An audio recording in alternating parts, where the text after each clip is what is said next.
नमस्कार। आज हम सफर करेंगे उस इंसान की कहानी में जिसने भारत को आजादी दिलाई। चलिए समझते हैं कि कैसे एक साधारण सा वकील मोहनदास करमचंद गांधी पूरी दुनिया के लिए महात्मा बन गया। तो सबसे पहले ये सवाल उठता है कि महात्मा बनने से पहले ये महान आत्मा आखिर थी कौन।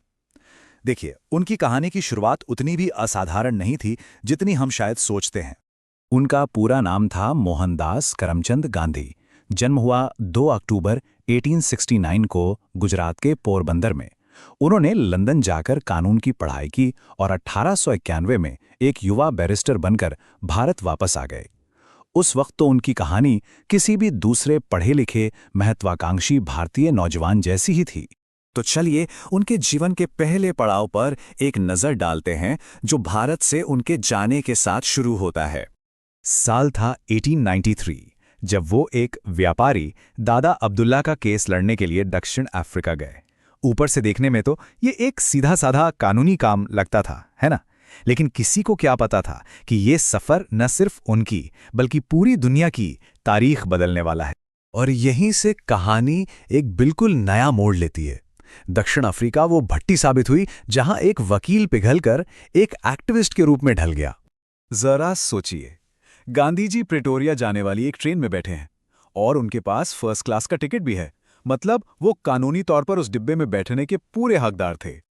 लेकिन हुआ क्या? सिर्फ उनके रंग की वजह से, नस्लीय भेदभाव के कारण उन्हें जबरदस्ती ट्रेन से बाहर फेंक दिया गया।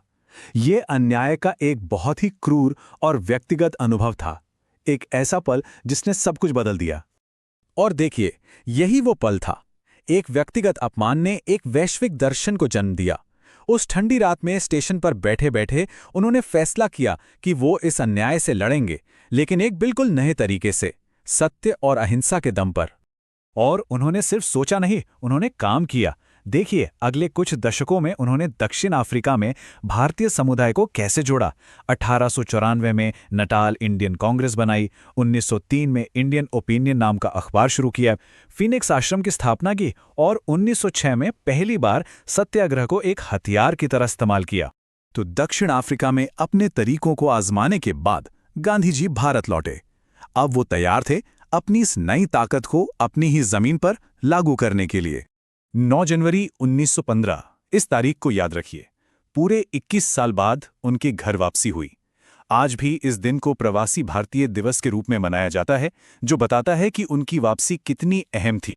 भारत आते ही उन्होंने अपने तरीकों को आजमाना शुरू किया। 1917 में चंपारण के नील किसानों के हक के लिए लड़े।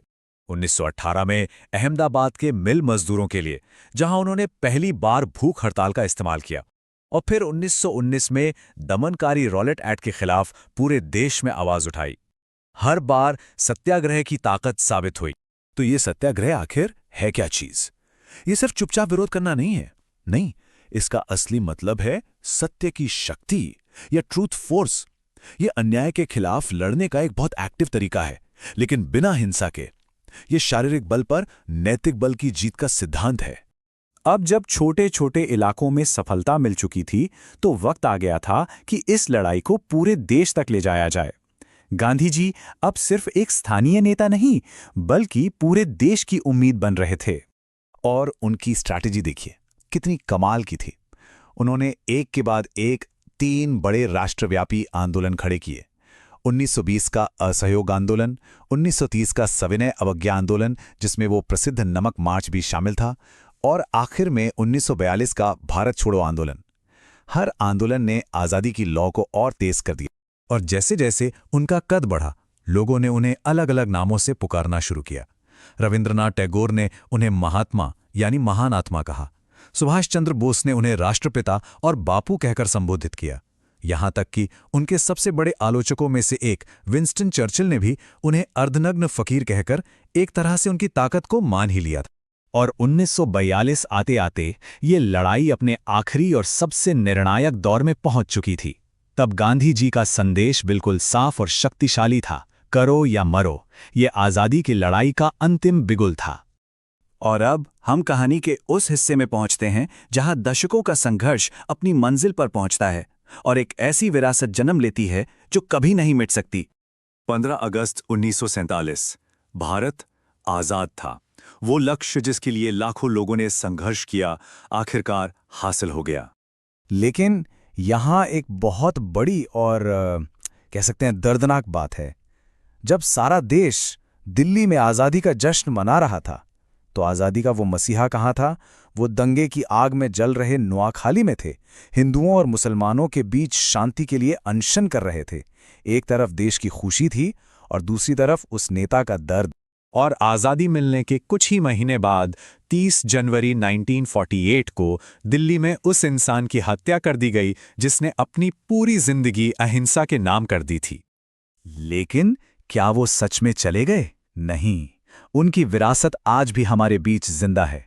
उनका अहिंसा और सत्याग्रह का दर्शन आज भी दुनिया भर के आंदोलनों को रास्ता दिखाता है। उनकी आत्मकथा सत्य के साथ मेरे प्रयोग करोड़ों लोगों के लिए प्रेरणा है। और उनका जन्मदिन 2 अक्टूबर अब अंतर्राष्ट्रीय अहिंसा दिवस के रूप में मनाया जाता है। तो आखिर में एक सवाल के साथ इसे खत्म करते हैं। एक इंसान ने बिना हथियार उठाए एक पूरे साम्राज्य को घुटनों पर ला दिया। लेकिन आज की इस दुनिया में जहां हिंसा और नफरत आज भी मौजूद हैं, उनकी इस विरासत का, उनके इस तरीके का असल में क्या मतलब है? ये एक ऐसा सवाल है जिस पर हम सबको सोचना चाहिए।